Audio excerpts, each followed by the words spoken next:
Bonjour à tous. Alors je vous retrouve aujourd'hui pour mon coup d'œil du jour à l'occasion de cette deuxième grosse journée de mobilisation contre la réforme des retraites. Et ce dont je voudrais vous parler aujourd'hui, c'est du paysage politique et syndical tel qu'il faut le voir et le comprendre pour organiser au mieux la lutte et la mobilisation. Alors, disons-le tout net, il y a un élément absolument nouveau qui n'est pas suffisamment pris en considération, à mon sens, qui est l'impact qu'a aujourd'hui la démocratie minoritaire, dans laquelle nous sommes entrés depuis les élections législatives du mois de juin dernier, avec ce que nous connaissons depuis des années, qui est la monarchie présidentielle. Ce que je suis en train de dire, c'est que la monarchie présidentielle, qui était ce qui permettait au président de la République tous les passages en force depuis 2002, eh bien, cette monarchie présidentielle, aujourd'hui, se trouve contrainte par la démocratie minoritaire. Nous allons le voir sur un exemple important qui est la question de la légitimité. Vous savez que le mouvement des Gilets jaunes en 2018 a mis à jour un hiatus de légitimité extrêmement importante entre deux légitimités qui se font face. D'un côté, la légitimité électorale, qui est réelle et existante, qui était celle du président Macron à l'époque, et de l'autre côté, une autre légitimité qui n'est pas moins réelle, qui est la souveraineté populaire, qui est par nature permanente et inaliénable. Hiatus de légitimité donc entre le président et la souveraineté populaire en 2018. Mais la démocratie minoritaire dans laquelle nous sommes rentrés depuis quelques mois maintenant fait qu'il y a un déport de ce hiatus de légitimité et qui se présente aujourd'hui entre la représentation nationale d'un côté et la souveraineté populaire de l'autre. Alors bien sûr, la représentation nationale est depuis longtemps dévitalisée. Elle a été dévitalisée par la monarchie présidentielle et par l'inversion du calendrier électoral que j'évoquais il y a un instant, qui a eu lieu en 2002 et qui fait que les députés, qu'ils soient d'ailleurs de la majorité ou des oppositions, ne doivent d'une certaine manière leur élection qu'à l'élection qui précède celle du président de la République. C'est pour ça que nous avons des députés qui sont qualifiés là de godillots, plus loin de Playmobil, et qui d'une manière ou d'une autre sont assujettis au bon vouloir de l'exécutif. Sauf que la démocratie minoritaire impacte désormais la monarchie présidentielle et ne permet plus de la même manière les passages en force tels que nous les avons connus par le passé. Ce qui veut dire que les passages en force de 2003 contre la réforme des retraites, de 2010 contre la loi Woerth, là encore sur la réforme des retraites pour l'allongement et le passage de 60 à 62 ans de l'âge de départ à la retraite sous Nicolas Sarkozy. La loi travail que nous avons connue en 2016, ou même les lois Touraine sur les réformes des retraites déjà en 2014, eh bien, tous ces passages en force que nous avons connus par le passé sont aujourd'hui plus compliqués à mettre en place pour la monarchie présidentielle parce qu'elle est teintée de démocratie minoritaire.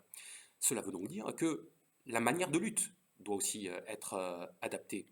Cette lutte à saute-mouton telle que nous l'avons connue par le passé et qui n'a pas montré, il faut bien le dire, une grande réussite, devrait être adaptée au fait qu'il y a des députés dans la majorité. Alors bien sûr, ce ne sont pas ceux de la NUPES, qui eux ne peuvent pas faire basculer quoi que ce soit. Ce ne sont pas ceux non plus du Rassemblement national qui pensent qu'il ne faut mener le combat ni dans la rue, ni dans l'hémicycle, comme l'a dit Mme Le Pen. Alors, où faut-il le mener si ce n'est ni dans la rue, ni dans l'hémicycle? Non, aujourd'hui, l'enjeu, il n'est pas que cette réforme peut tomber au sein du Parlement par une coalition de circonstances, il est qu'elle peut ne pas être adoptée du fait des réticences de certains, tant du côté de LR, malgré les accords qui ont été dealés entre M. Ciotti et M.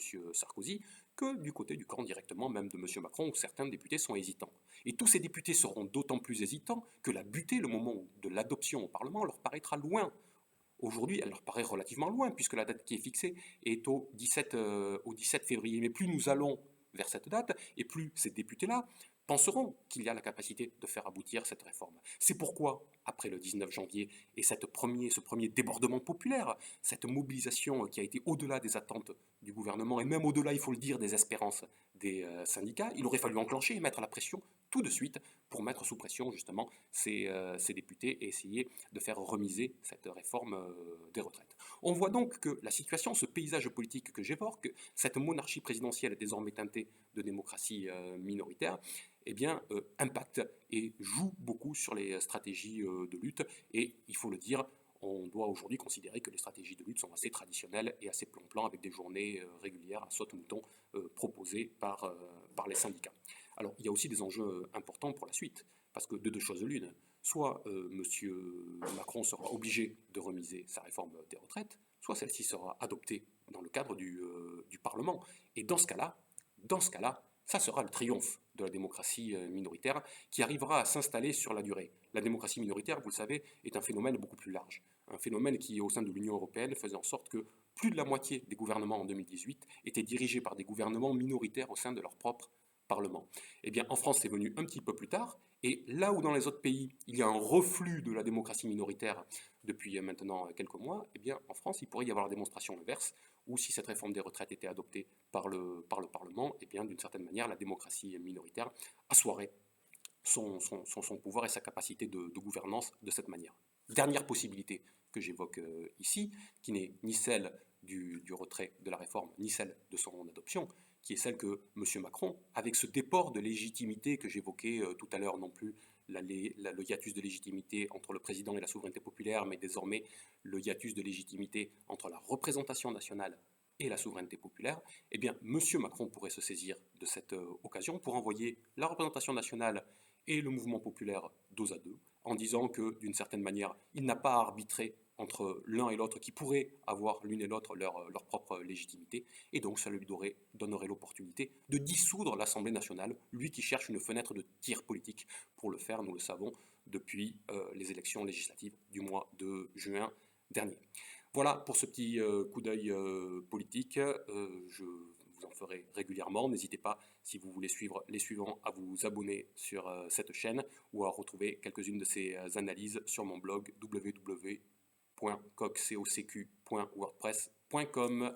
Allez, à très vite. Salut à tous.